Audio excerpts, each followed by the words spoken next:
Bienvenido a Calvario ITX, ubicado en el corazón de Austin. Nos alegras que estés aquí con nosotros o en línea. En Calvario enseñamos la Biblia versículo por versículo, capítulo por capítulo y libro por libro para equiparlo como discípulo de Jesucristo, para que impactes al mundo alrededor de ti. Si no conoces a Jesús, nuestra oración es que a través de la enseñanza de la palabra Jesús se revele a sí mismo para que puedas creer en Él, tener vida eterna con Dios el Padre y ser lleno del Espíritu Santo y crezcas en tu fe. Nuestra promesa número 23 a través del libro 199 promesas de Dios viene de Deuteronomio 33:12, que dice que el amado del Señor repose seguro en Él, porque lo protege todo el día y descansa tranquilo entre sus hombros. Querido Hijo de Dios, el Señor es bueno, es un buen Padre que desea protegerte todo el día y llevarte sobre su espalda y entre sus hombros. Cuando veas dos huellas en la arena, recuerda que es el Señor que te está cargando. Hoy se cumple 21 años del aniversario del 9/11, septiembre 11. Un día trágico en nuestra nación que impactó al mundo cuando 2.977 personas fueron asesinadas por un ataque terrorista en nuestro propio país. Más de 25.000 personas fueron hospitalizadas, tuvieron que llegar al hospital con heridas.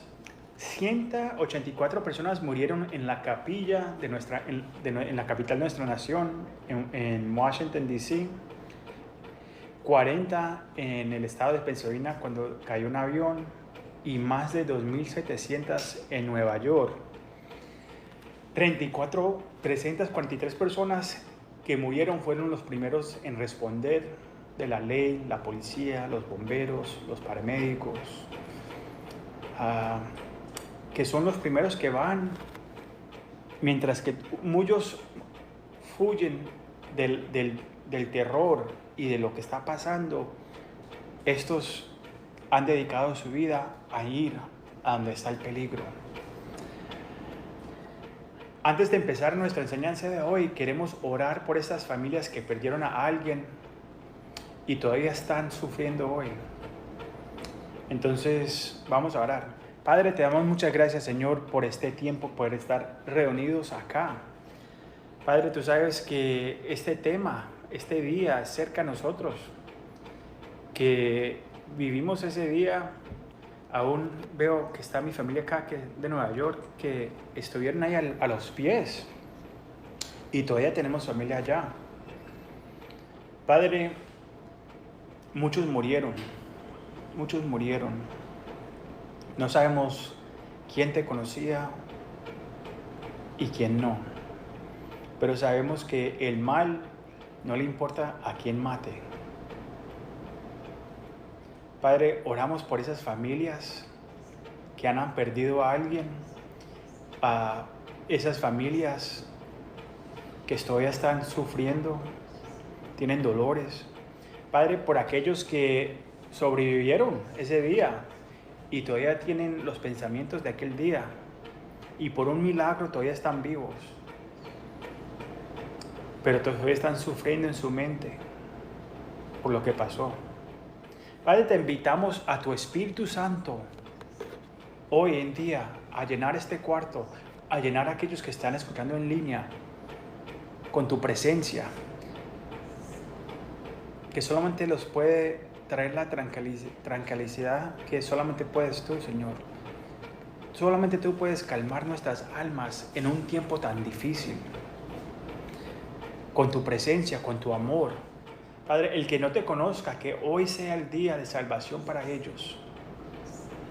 Porque no sabemos cuándo viene el próximo 9/11, cuándo viene el próximo ataque, cuándo viene esa próxima día que queda tarde.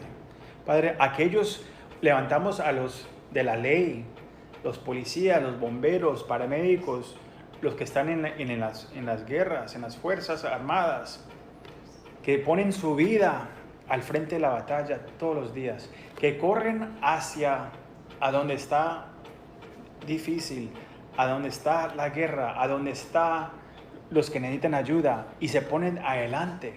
Son tus servidores, Señor. Protégelos, Señor. Protégelos. Padre, pedimos todas estas cosas en el nombre de Jesús. Amén y amén. Ok. Un tema muy cerca de nosotros, como ven, estoy usando mi camisa de Nueva York, de los Mets, pero representando más, no al equipo, sino a la ciudad de Nueva York, que es cerca de nosotros.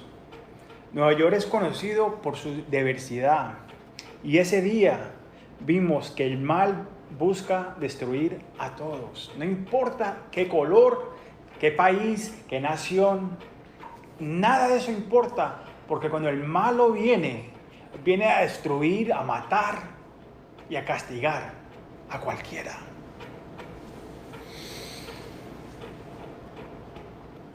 Ese año era el primer año de matrimonio para mi esposa y yo. Tuvimos también nuestra primera hija juntos. Mi esposa es de Nueva York, de ahí del Bajo Manhattan.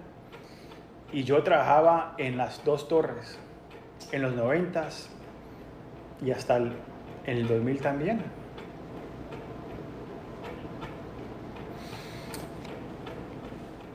Pero un año antes comencé a trabajar en Nueva Jersey y ella se mudó conmigo y cuando nos casamos y también nos mudamos para Nueva Jersey. Y lo veíamos al otro lado de la agua. Acá está Nueva York, está la agua y acá estamos en Bayonne. Tomamos una mini vacación a la Florida y regresamos el 10 de septiembre. Lo recuerdo vívidamente. Y en la mañana de septiembre 11 pensamos que estábamos despertados a un sueño. No entendíamos lo que veíamos. Primero vimos el estallón del avión contra la torre. Después, a los minutos después, vemos, mientras que uno todavía está medio dormido, ve el segundo avión. Y entonces ahí cuando uno ya sabe que no fue algo intentado, no fue algo que se equivocó el piloto.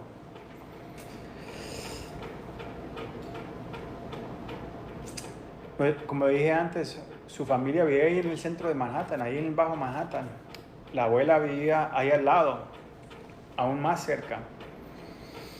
No en la Quinta Avenida ni el Parque Central, sino en los proyectos ahí. Honestamente, no puedo decirte si alguien que conocía murió ahí o no. Pero estoy sorprendido y agradecido que no fui yo, porque, ¿sabes por qué? No hubiera estado listo si yo hubiera morido ese día. Recuérdese que nuestro mensaje la semana pasada fue: ¿estás listo para ir? Para mí, yo no hubiera estado listo ese día. Te cuento esa historia porque hay muchas que lo podemos leer hoy y decir: ¿a dónde estabas cuando pasó el 9/11? Y esa fue la historia de nosotros. Pero a mí sigue ahí. 5 años después, primero en agosto del 2006, me encontraría poniéndome un tatuaje en el cuerpo. Dije que nunca me pondría un tatuaje en mi cuerpo menos que significara algo. El primero tatuaje fue el Sagrado Corazón, representado por un corazón, una cruz, una corona de espinas y el fuego sagrado que significa el Espíritu Santo. No lo hacía porque era religioso. Ni sabía por qué lo estaba poniendo. El segundo fue al mes, a los 30 días, y fue en el aniversario de los 5 años de 9/11. Ese mismo 9/11 era un lunes. Y fue y me hice el segundo tatuaje. ¿Y qué era? Era la cruz de hierro que estaba ahí en el centro donde habían caído las gemelas. Y ahí en esa cruz, que de verdad no era una cruz, pero era postes de hierro que se convirtieron en una cruz y tenía la bandera americana. Y la gente venía, oraban ahí antes de empezar su día buscando a los cuerpos de los muertos. Esto pasó por semanas y semanas buscando los cuerpos. Te puedo decir que mi cuerpo podría haber estado ahí en el 2001. Me encontraría, pero aunque no morí ese día, estaba espiritualmente muerto y ni siquiera lo sabía. Estaba buscando a Dios marcando mi cuerpo porque no había... Mi cuerpo no sabía cómo, porque no sabía cómo orar. Y poco sé que todo cambiaría 2 meses después de ese aniversario de 5 años. Cuando respondí al llamado de Dios y se lo entregué todo a Él, noviembre 11 de 2006. Si estás aquí o en línea y no conoces a Jesús, hoy es el día para marcar a 9:11, porque Él quiere rescatarte de tus pecados y de la ira de juicio que viene, el juzgamento que viene. Él quiere rescatarte. Hoy es ese día. El título de nuestro mensaje de hoy se llama Misiones Urbanas. Encontramos a Pablo y Bernabé en Antioquia, listos para aprender en su primer viaje misionero. Por favor, volteen conmigo a Hechos 13, versículo 1, que vamos a empezar nuestro estudio en Hechos 13. Y hoy nada más vamos a repasar los primeros 12 versículos, pero vamos a parquearnos en el primer versículo primero. Y después vamos a empezar con 2 y 3, y después 4 y 5, y de 6 al 11, y terminamos con el 12. ¿Ok? ¿Listos? Ok. El versículo 13 dice: en la iglesia de Antioquia habían profetas y maestros: Bernabé, Simón, apodado el Negro, Lucio de Cirín, Manea, que se había quedado con Herodes el tetrarca, y Saúl. El versículo 13 comienza con ahora, en la Reina Valera 1960. Dice, ahora la iglesia empieza en Antioquia. Vemos rápidamente cómo terminaron el capítulo 11 y el capítulo 12 para repasar cómo es que llegamos aquí a este punto en la Biblia. En Hechos 11, la persecución obligó al evangelio a extenderse desde Jerusalén a Judea, Samaria y hasta Fenicia, Chipre, Antioquia, pero solo había a los judíos y luego a los judíos griegos, los helenistas. Y dice, entonces las noticias de estas cosas, en 11:22 dice, entonces las noticias de estas cosas llegaron a oídos de la iglesia en Jerusalén y enviaron a Bernabé ir hasta Antioquia. Los animó a estar firme y fiel al Señor, y muchas personas fueron añadidas al Señor. Después partió Bernabé para Tarso en busca de Saúl, y cuando lo encontró, lo llevó a Antioquia. Durante todo un año se reunieron los dos con la iglesia y enseñaron a mucha gente. Fue en Antioquia donde los discípulos se les llamó cristianos por primera vez, porque aquel tiempo unos profetas bajaron de Jerusalén a Antioquia. Uno de ellos, llamado Agabo, se puso de pie y predijo por medio del Espíritu que iba a haber un gran hambre en todo el mundo. Entonces decidieron que cada uno de los discípulos, según los recursos de cada cual, enviara ayuda a los hermanos que vivían en Judea. Así lo hicieron, mandando su ofrenda a los ancianos por medio de Bernabé y de Saúl. Y después en el Hechos 12:25 dice, cuando Bernabé y Saúl cumplieron su servicio de ir a entregar ese dinero que se había colectado para las iglesias en Judea y Jerusalén, porque había este gran hambreo que iba a venir sobre la tierra, y regresaron de Jerusalén llevando con ellos a Juan, llamado también Marcos, que cubrimos la semana pasada, que es el sobrino de Bernabé, y su mamá era María, y este Marcos escribiría el libro de Marcos. porque pasó mucho tiempo con Pedro y escribía los detalles del Evangelio. Vamos a hablar sobre él más la semana que viene, pero quería darle esa introducción. Entonces, la persecución obligó que el Evangelio extendería desde Jerusalén a Judea, Samaria y hasta Fenicia y Chipre y Antioquía, pero solo iba a los judíos. Y luego los judíos griegos, que eran los helenistas, los que eran judíos, pero estaban mezclados en la cultura griega.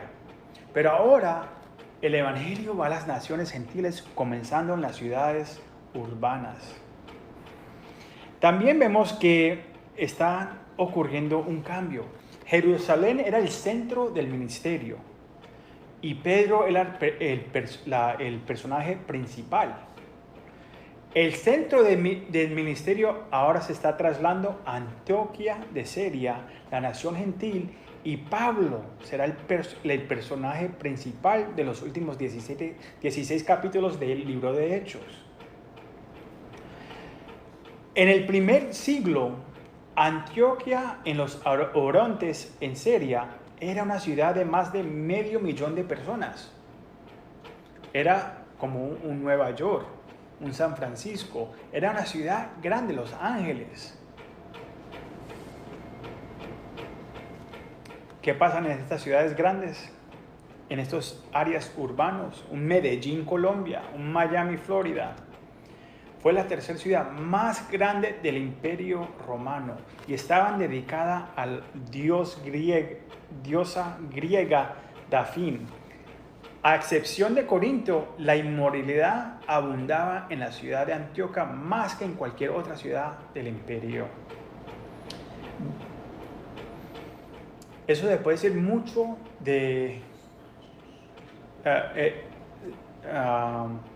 eso se puede decir de muchas de nuestras ciudades grandes. También vemos acá que hay profetas y maestros y hay una clara distinción entre los dos. 1 Corintios 12:28 dice, en la iglesia Dios ha puesto en primer lugar los apóstoles. ¿Quién eran? Pablo, los que estuvieron ahí en esos tiempos estableciendo las fundaciones de la iglesia. Hoy hay apóstoles, pero esa palabra significa alguien que fue mandado. Para ser un apóstol como era Pablo, como fue Pedro, como fue Juan, tuvieras que haber caminado con Jesucristo. Entonces, los apóstoles de hoy son más como misioneros. Segundo lugar, hay profetas. Y en tercer lugar, maestros. Luego, los que hacen milagros. Después, los que tienen dones para sanar enfermos, los que ayudan a otros, los que administran y los que hablan en diversas lenguas. Los profetas son aquellos que son movidos y inspirados por el Espíritu Santo para guiar a la iglesia mientras hablan el corazón de Dios a través de la edificación, la exhortación y el consuelo. Los maestros son aquellos que fundamentalmente la iglesia, al enseñar los caminos y la mente de Dios revelados a través de ¿qué? De la palabra de Dios. No puede decir que tengas esos dos dones, pero sí no quiere decir si eres profeta, eres maestro. Si eres maestro, eres profeta. No significa eso. Aunque si enseñas la palabra de Dios y la mayoría de esta palabra de Dios es profecía, uno puede decir que estás hablando proféticamente. En versículo 2 nos dice que quién era el grupo de profetas y maestros. Y vamos a ver a este grupo que Dios usa. Recuérdate los que escogió Dios primero cuando escogió a sus 12 discípulos. Eran todos judíos, pero uno era pescador, un par eran pescadores, otro era un celoso por las cosas del gobierno, era alguien que era político y quería matar a los romanos. Teníamos diferentes clases de gente que escogió por sus discípulos. Ahora que está haciendo algo con los gentiles, ustedes y yo, va a ser algo diferente también. Vamos a ver algo. Tenemos primero a Bernabé, era de Cipres, y era un levita que vino de Jerusalén. Los levitas eran como sacerdotes que trabajaban en el templo y hacían las cosas en el templo. Él era el animador. Él apoyaba y animaba a Pablo cuando otros dudaban de él, cuando no creían que Saúl se hubiera convertido. También vendría junto a su sobrino Juan Marcos para animarlo, como su nombre lo indica, hijo de consuelo. Tenemos Simón, que se llama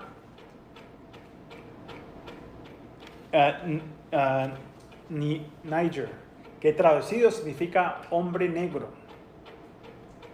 También se cree que se trata del mismo Simón de Sirián, el país de Libia, en el norte de África, que se vio obligado a cargar la cruz por Jesús. Si se recuerda esa escena, Jesús ha sido golpeado, aporreado, y ahora, si no fuera suficiente, tiene que ir a cargar su cruz, mientras que está cargando su cruz, no puede.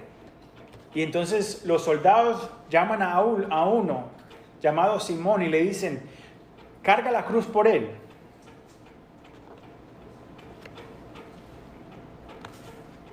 La Biblia también menciona que estaba con sus dos hijos, Alejandro y Rufo. En Marcos 15:21, ¿podría ser este el mismo Rufo en Romanos 16:13? ¿Crees que creyeron ambos hijos en Jesucristo? La tercera persona que vemos acá es Lucio o Lucho de Cierna, norte de África. No sabemos mucho sobre él, por eso se llama Lucho. Pero es posible que Simón, cuando regresó a Sirene, compartió su experiencia de encontrarse cara a cara con Jesús. Te digo la verdad, si has tenido un encuentro con el Salvador y Él te cambió tu vida, ¿no compartirías con los demás? Y ahora vemos a Manean, de una familia real. Creció en Roma con su hermano adoptivo Herodes Antipas, que era el Herodes que le cortó la cabeza a Juan el Bautista debido a un baile sexual de su hijastra, orquestado por su madre. Porque su madre estaba, Juan predicaba y estaba predicando contra ellos, porque ella era esposa de un familiar de Herodes, y él se la llevó como esposa. Y Juan era un predicador de la palabra de Dios, de la palabra de verdad, y ella no le gustaba eso. Entonces, ¿qué hizo? Que puso a su hija a bailar con su padrastro sexualmente. Y después él dijo, te doy lo que quieras. Y en ese momento ella dijo, quiero la cabeza de Juan el Bautista, que la madre le pidió. Interesantemente, él estaba visitando a Juan diariamente para saber más de esta arrepentición. Y mire cómo trabaja el enemigo. Ahí la palabra de Dios se está plantando y viene el enemigo y mata para ya no traer a alguien que le hable a Herodes. La pregunta que tengo es, ¿cómo es que los dos crecieron en el mismo hogar, pero uno es tan oscuro y el otro se convierte en uno de los primeros maestros en la fe cristiana? La aplicación para nosotros ahí es que no importa qué oscuro pueda parecer las cosas a tu alrededor, puedes salir de la oscuridad. ¿Responderás al llamado de Dios hoy? Y ahora finalmente tenemos a Saúl de Tarso, un judío, un fanático religioso judío. Era perseguidor de los cristianos, buscándolo. apiedrando o autorizando que mataran a cristianos. Tuvo un encuentro radical con Jesús. ¿Y qué pasó? Inmediatamente en que comenzó a predicar a Jesús. Pasaron 3 años después de estar en tiempo en Arabia con Jesús. Luego tuvo que ser ayudado a salir de Damasco porque los judíos ahora querían perseguirlo y matarlo. Y los próximos 8 años ministrando en silencio en su ciudad de Tarso. Una pregunta para usted. ¿Estás sirviendo en silencio donde estás? Espera tu tiempo. Dios te salvó y si te dio una visión y quiere usar tu vida, Él va a cumplir con eso. Pero tienes que ser fiel en servir a donde estás, en las cosas pequeñas. Si es lavar baños, si es saludar a la gente, si es botar la basura. Dios es fiel para cumplir lo que empieza, para terminar lo que empezó. Ahora, todos están en la ciudad, en la tercera ciudad más grande del Imperio Romano. Y ninguno de ellos, ¿sabe qué? Ninguno de ellos son de Antioquia, ninguno de ellos son de esa área. El centro de la iglesia ahora está en la comunidad urbana y es interracial. El cuerpo de Cristo es diverso y es una de las cosas hermosas de las misiones urbanas. En estas ciudades que vivimos nosotros, a donde estamos plantados, no solo encuentras todo tipo de pecado, sino que encuentras todo tipo de persona, de cada clase de educación, de cada clase social de riqueza, sea pobres o ricos. El cuerpo de Cristo debe estar unido en la diversidad y no dividido. Muchas veces vemos que hay la iglesia hispana, que es solamente, me recuerdo en Brooklyn, que la mayoría eran dominicanos, o hay la iglesia puertorriqueña, o hay la iglesia que son los latinoamericanos, o la iglesia americana, o la iglesia morena, o la iglesia coreana, o la iglesia china. El cuerpo de Cristo es de muchos y debemos estar compartiendo. Qué lindo ver todos los colores, todas las naciones representadas en una iglesia, representando cómo estaríamos los santos allá en el cielo.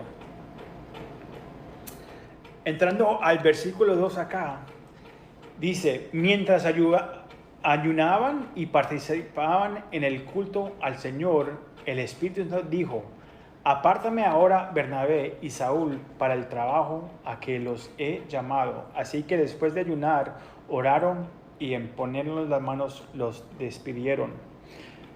Los profetas y maestros estaban ministrando y sirviendo a los demás, pero también se enfocaron para ministrar al Señor y ayunar.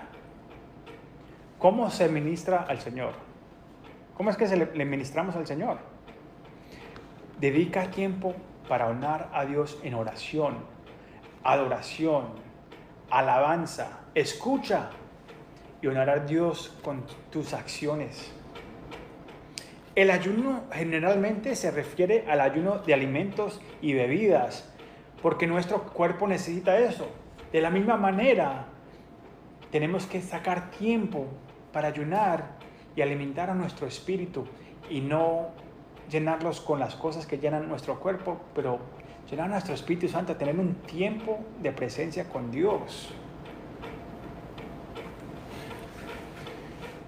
No te ocupes tanto, si usted ministra, si se está sirviendo en la iglesia, no te ocupes tanto ministrando que no tengas tiempo para partir tiempo para escuchar de Dios. Tienes que sacar tiempo para estar con Dios. Servir puede llegar a ser como un trabajo y pronto el gozo de servir a Jesús y a los demás se va porque lo has convertido en una tarea.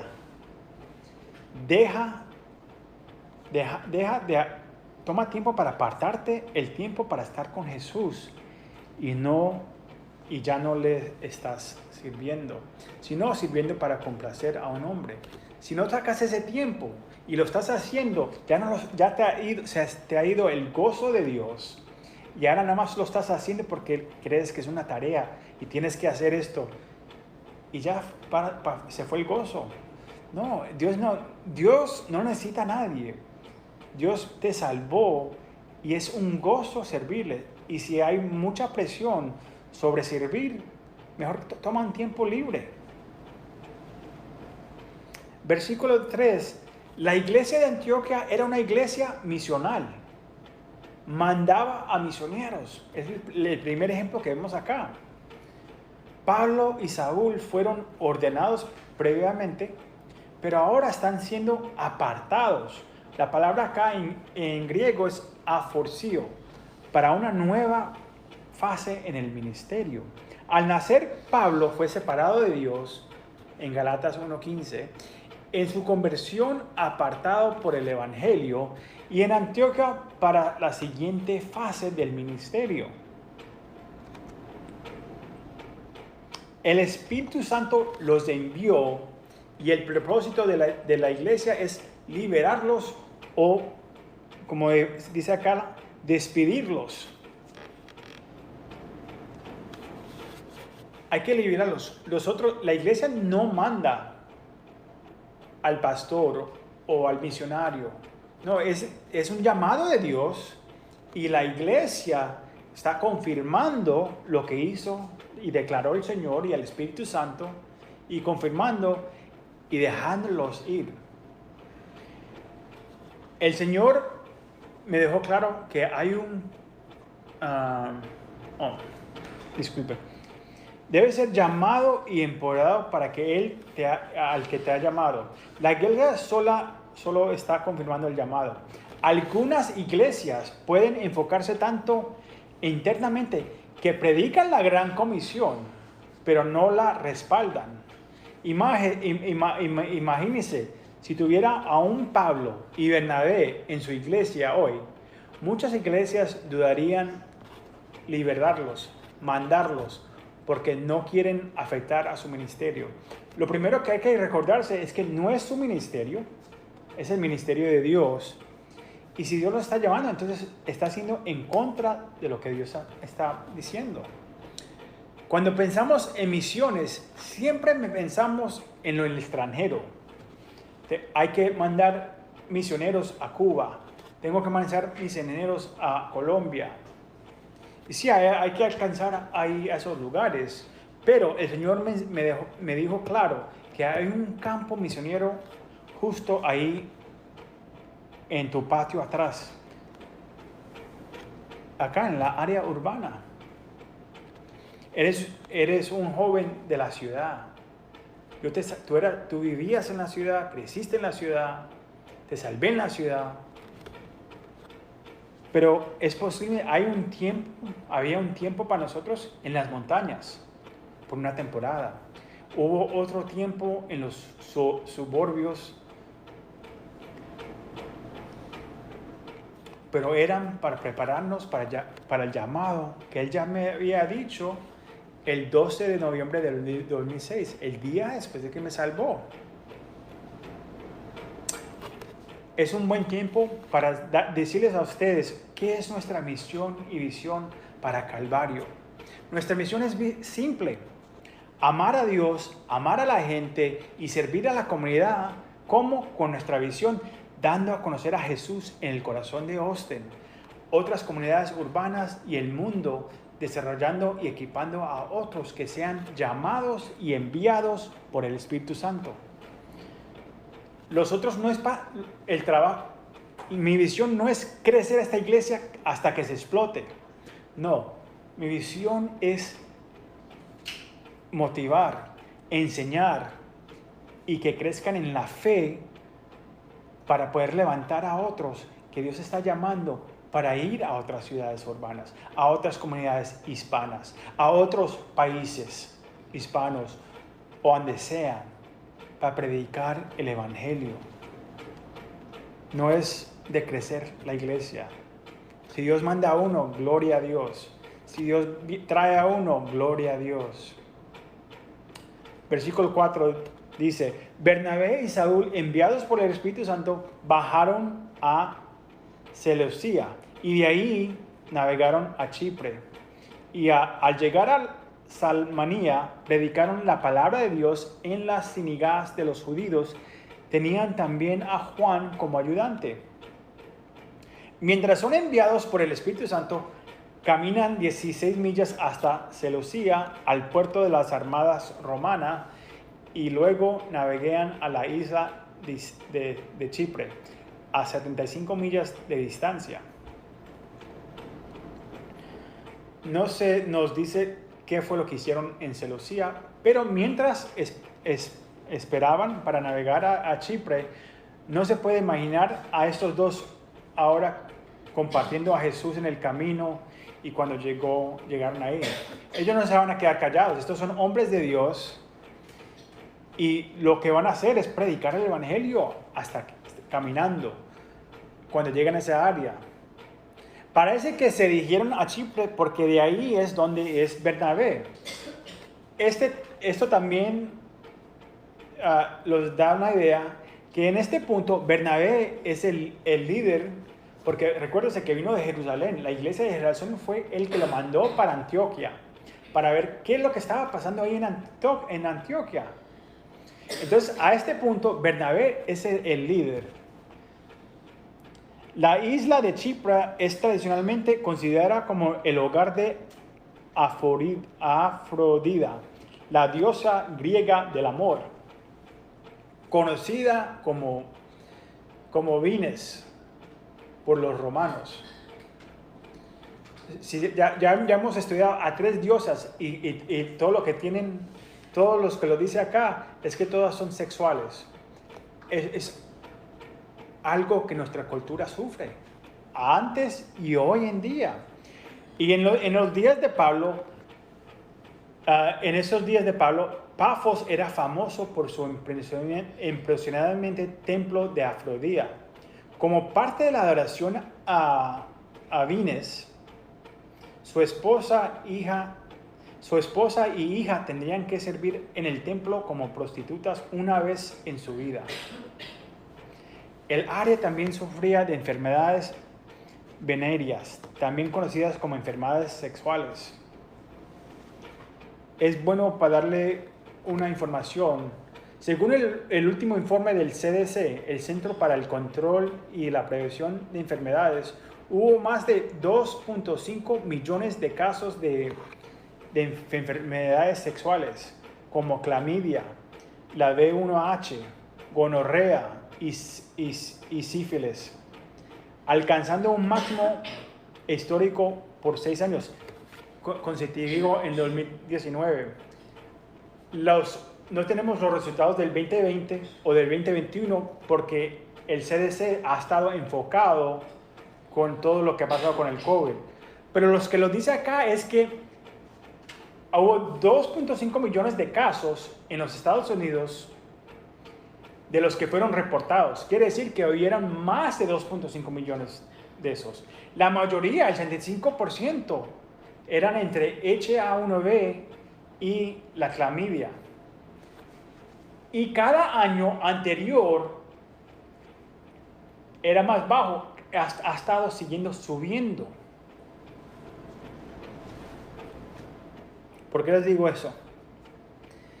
Y tampoco, esto no incluye, como fue el 29, no incluye los números recientes del virus del mono, que hay 21,000 en los Estados Unidos.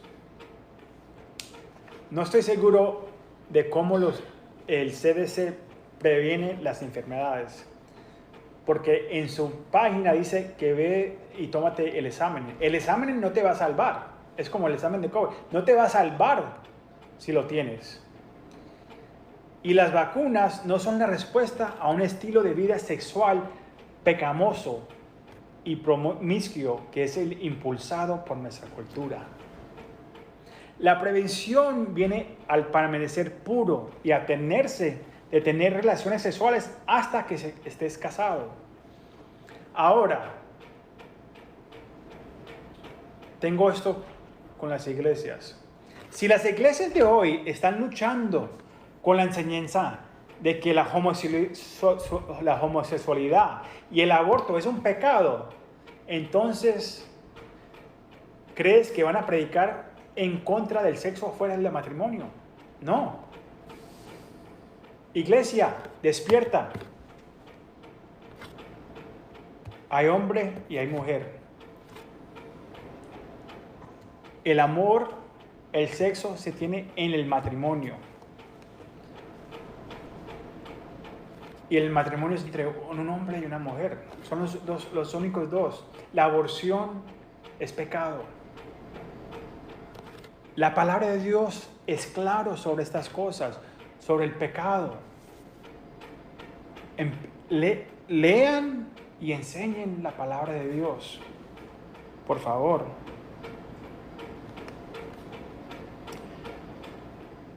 ¿Saben cuáles son las 10 ciudades más atajadas con estas sexuales, con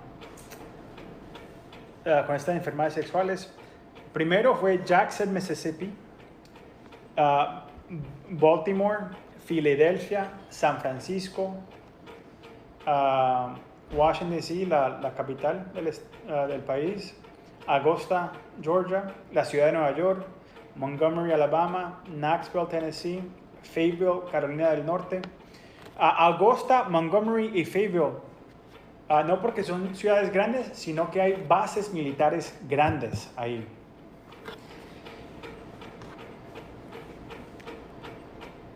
Después de pronto me dice, si bien no mencionó a Austin aquí, qué chévere. No, Texas tiene a 13 ciudades nombradas en la lista de 150 ciudades. Austin es número 62, agrupada con otras 5 ciudades de Texas de entre el 60 y el 66. Entonces, si usted pone esas ciudades juntas, lo que es Lubbock, Austin, Waco, Houston, Dallas, San Antonio, están todas agrupadas ahí, y 7 más.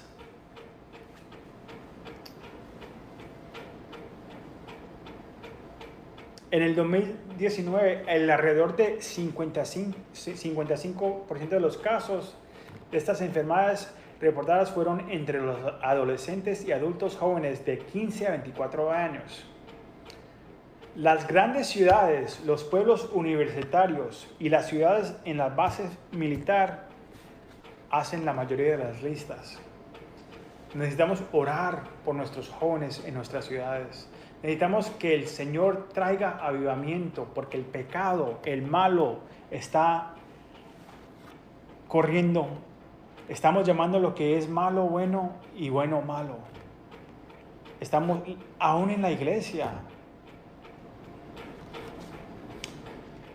Ya casi terminando, entremos del 6 al 11, acá en Hechos 13. Recorrieron toda la isla hasta Pafos. Ahí se encontraron con un Ichereo, un falso profeta judío llamado Bargises, que estaba con el gobernador Sergio Pablo. El gobernador, hombre inteligente, mandó llamar a Bernabé y a Saúl en un esfuerzo por escuchar la palabra de Dios. Pero Elemías, el hechireo, que es lo que significa su nombre, se le oponió y procuraba apartar de la fe al gobernador. Entonces Saúl, Pablo, lleno del Espíritu Santo, clavó los ojos en Elemías y le dijo: hijo del diablo, enemigo de toda justicia, lleno de todo tipo de engaño y de fraude, nunca dejarás de torcer los caminos rectos del Señor. Ahora la mano del Señor está contra ti, vas a quedar ciego y por algún tiempo no podrás ver a la luz del sol. Al instante cayeron sobre él sombra y oscuridad, y comenzó a buscar a tientas a alguien que lo llevara de la mano. El procónsul, el gobernador, era responsable de toda una provincia y respondía al Senado romano. Era muy común ese día que los líderes del gobierno tuvieran asesores espirituales. Así que aquí nos encontramos con Bar Jesús, que significa hijo de Jesús. Pero en lugar de atraer a la gente a Jesús, es usando la hechicería para mantener a Sergio Pablo alejado de la fe. Alguien que dice que es de la fe, tratando de parar que alguien llegue más cerca a la fe. Pablo intervino, no Bernabé. Pablo es de la línea de Benjamín y su rey era Saúl. Su padre le dio el nombre el día 8, su nombre hebreo, y en el día 9, siendo ciudadano romano, se le daría su nombre romano, Pablo. Saúl significa pedir en hebreo, porque los israelitas pidieron un rey y Dios se los dio. Pablo significa pequeño. Esto me hace recordar de que Juan el Bautista cuando dice en Juan 3:30, debo disminuir para que Él pueda aumentar. A medida que te acerques a Dios, mi oración es que Él está aumentando y tú estés disminuyendo. Recuérdate, cuando el enemigo no puede derrotar a la iglesia desde afuera, trata de unirse a ella. Y si eso no funciona, él cree una falsificación. Que vemos muchas falsificaciones hoy en día. En Mateo 13:24, Jesús nos da esta parábola de la mala hierba. Jesús les contó otra parábola. El reino de los cielos es como un hombre que sembró buena semilla en su campo. Pero mientras todos dormían, llegó su enemigo y sembró mala hierba entre el trigo. Y se fue. Cuando brotó el trigo y se formó la espiga, apareció también la mala hierba. Los servos fueron al dueño y le dijeron, Señor, ¿no sembró usted semilla buena en su campo? Entonces, ¿de dónde salió la mala hierba? Esto es obra de un enemigo, le respondió. Le preguntaron los servos, ¿quiere usted que vayamos y arrancar la mala hierba? No, les contestó, no sea que al arrancar la mala hierba, arranquen con ella el trigo. Dejen que crezcan juntos hasta la cosecha. Entonces les diré a los segadores, recojan primero la mala hierba y aténenla en manojas para quemarla. Después recojan el trigo y guardaron en mi granador. ¿Qué significa esto? Gracias a Dios. Bajen al versículo 36 de Mateo 13, porque Jesús nos va a responder, porque los discípulos tampoco entendían lo que estaba diciendo. Entonces, Él les contesta, una vez que se despidió de la multitud, entró a la casa, se le acercaron sus discípulos y le pidieron, explíquenos la palabra de la mala hierba del campo. El que sembró la buena semilla es el Hijo del Hombre. Les respondió Jesús, el campo es el mundo y la buena semilla representa los hijos del reino. La mala hierba son los hijos del maligno y el enemigo que siembra es el diablo. La cosecha es el fin del mundo y los segadores son los ángeles. Así como se recoge la mala hierba y se quema en el fuego, ocurrirá también al fin del mundo. El Hijo del Hombre enviará sus ángeles y arrancarán de su reino a todos los que pecan y hacen pecar. Los arrojarán al horno encendido donde habrá llanto y rencillo de dientes. Entonces los justos brillarán en el reino de su Padre como el sol. El que tenga oídos, que oiga.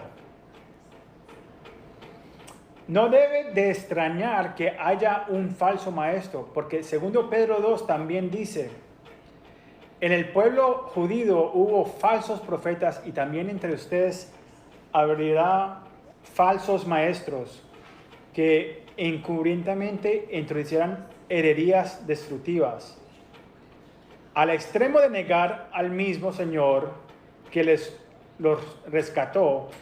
Esto le traerá una pronta destrucción.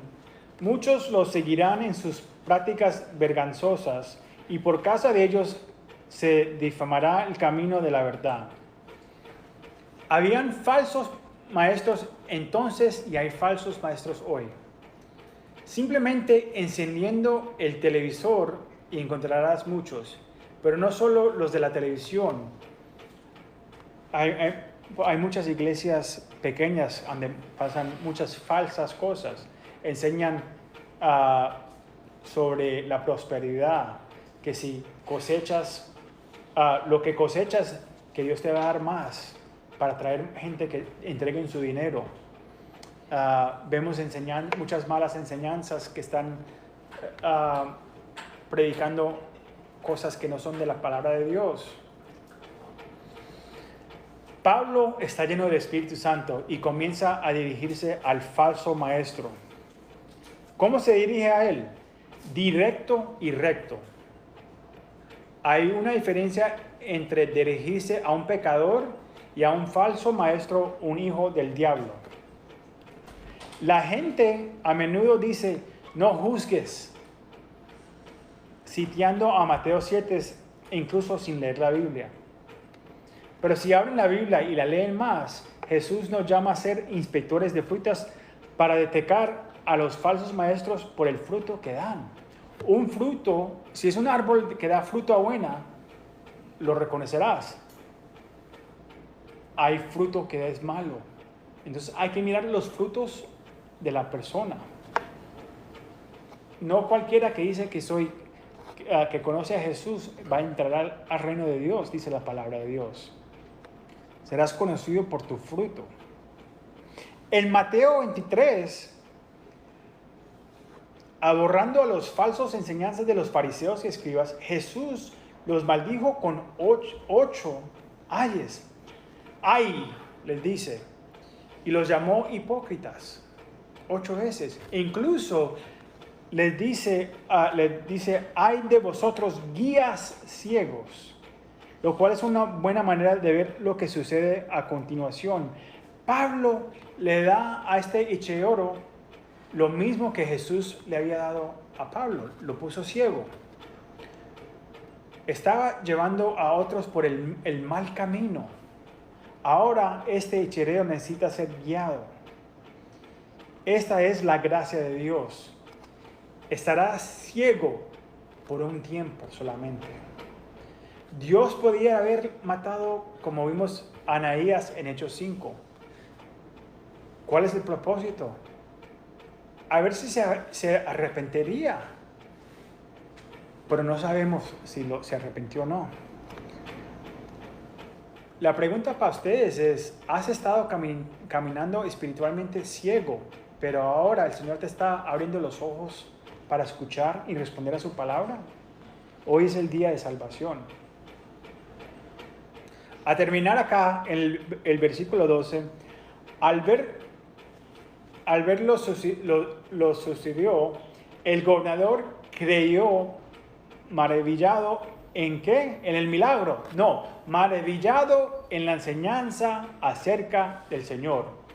No asombrado por el milagro, sino por la enseñanza del Señor. En la Biblia vemos que el propósito de los milagros es llamar la atención sobre la enseñanza de la palabra de Dios. Porque el escuchar la palabra de Dios, tienes la oportunidad de responder al llamado de Dios.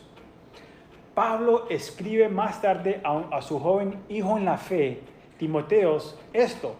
En 2 Timoteo 2, 15 al 17, esfuérzate por presentarte a Dios aprobado, como como obrero que no tiene de qué avergonzarse y que interpreta rectamente la palabra de verdad. Evita las palabrerías profanas, porque los que se dan a ellas y se alejan cada vez más de la vida piadosa, y son enseñanzas, se extienden como una cáncer. Evitamos leer la palabra, evitamos leer para descubrir la verdad de Dios. Es una de las razones que no leemos la palabra de Dios. No queremos saber la verdad de Dios. Muchos pasan sobre secciones para evitar hacer responsables de lo que dice ciertas porciones de la Escritura. No queremos no vamos a tocar ese tema. Vamos solamente a hablar sobre el amor y la paz y los matrimonios y cómo criar a nuestros hijos y de la cosecha. Enseña la palabra de Dios. La palabra de Dios dice que enseñar la palabra de Dios. Todita, completa. No solamente las secciones que te gustan o no quieres hablar sobre un tema fuerte, como un libro como Romanos, que habla sobre qué es un hombre, qué es el pecado, que habla en contra de la homosexualidad, la sexualidad. Sean valientes, sean hombres y mujeres de la palabra de Dios. O no leemos, pasamos sobre secciones para solamente en las cosas que queremos enseñar, sobre las cosas que alinean con lo que pensamos. Mire, la soberanía, hay mucha, aún entre la iglesia peleamos sobre el calvinismo o el arminio. Que si Dios me dio la voluntad de escoger a Dios o si Dios me escogió. ¿Sabe qué? La palabra de Dios enseña las dos. Esa es la soberanía de Dios. Él puede hacer eso. Pero hay otros que hacen peor. Son como Satanás, retrociendo la palabra de Dios. ¿De verdad Dios dijo eso? Sí dijo eso, le dijo eso a Eva. No comer de ese árbol, esa fruta de ese árbol. No que si de verdad sí dijo Dios. No. Mi corazón es ser encontrado fiel y aprobado por Dios, enseñando el consejo completo de Dios, versículo por versículo, capítulo por capítulo y libro por libro. Mi corazón es por la comunidad urbana, la comunidad hispana, la comunidad de tecnología que reside acá en nuestra ciudad. Si estás en tecnología o ingeniería, escucha por un minuto. Sergio Pablo no solo estaba en una posición de autoridad, sino que era un hombre inteligente. Era ingeniero de profesión. Y en el año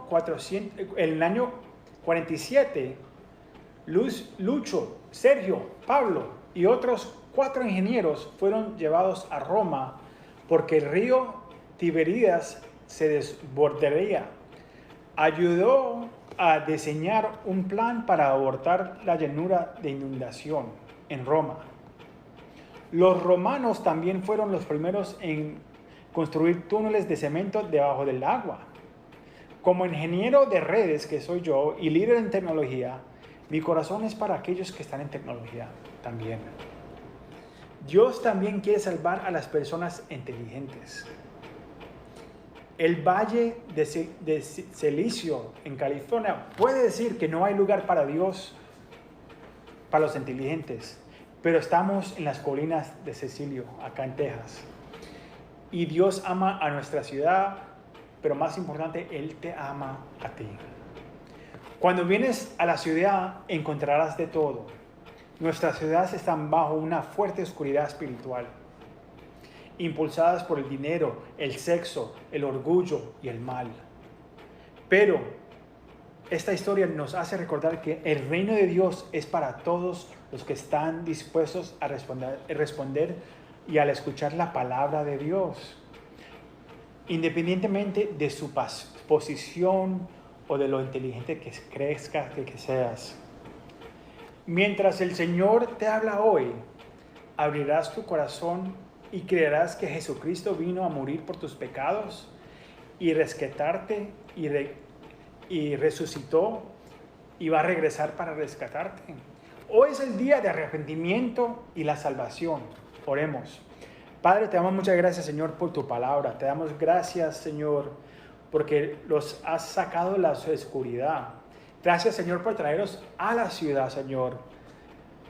Después de tanto tiempo de preparación, Señor, para hacer una luz en las tinieblas, Señor. Padre, no es por nuestros esfuerzos, sino por tu Espíritu. Solamente tú puedes cambiar el corazón, solamente tú puedes abrir los ojos, solamente tú puedes abrir el corazón. Señor, que muchos abran sus corazones hoy en día, Señor, y reciban tu salvación, que reciban y vuelvan de su pecado, se arrepienten de su pecado y que sepan que tú moriste por ese pecado. Tienen que voltear hacia ti, Señor, entregar todas sus cargas a tus pies y arrepentirse de sus pecados, y tú los llenarás con tu Espíritu Santo. Tú les darás la salvación, tú los salvarás y los lavarás con la sangre de Jesús. Padre, que hoy sea ese día para muchos, Señor. Te damos toda la gloria a ti, Señor. Padre, para aquellos que todavía están sufriendo por lo que pasó hace 21 años atrás, que se recuerden que están vivos y que hoy es el día de salvación, y que si te conocen, que confían en ti, en tu paz. Te damos toda la gloria a ti, Señor. Cuídalos esta semana que vamos a empezar mañana, y te damos toda la gloria a ti, Señor. Pedimos todo esto en el nombre de Jesús. Amén y amén. Familia, gracias. Vamos a terminar con una canción. Si Dios quiere, los vemos la semana que viene en persona o en línea. Dios